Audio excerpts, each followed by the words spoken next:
Listen to me, I found the perfect winter meal. Slow cooked lamb in dark beer with bacon, thyme, onions, carrots and potatoes. Cooking it for 3 hours makes lamb melt in your mouth, bacon gives it deep smoky flavor and thyme warms everything up.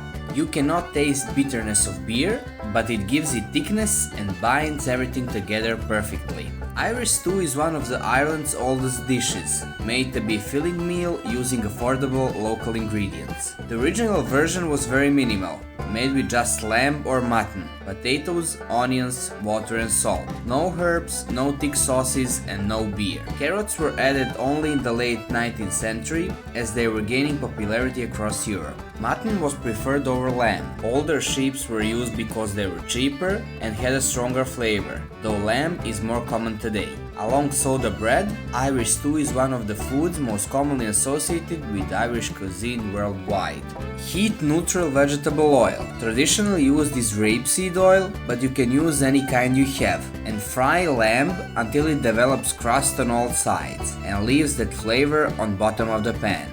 Midway, add salt and pepper to extract as much water from the meat as possible and to make it crispy on the outside. When done, remove meat from the pot and set it aside. Just take a look at all of that crust left on bottom. That's gonna add so much flavor to the stew. Add onions and garlic and fry for a few minutes while scraping the bottom of a pan. Add bacon and let it sweat until it changes color. Then add carrots, celery and flour and mix everything well. Open can of Giness dry stout beer and empty it completely inside. Cover with beef stock and add potatoes and return the meat inside. Finish with tomato paste, thyme and bay leaves.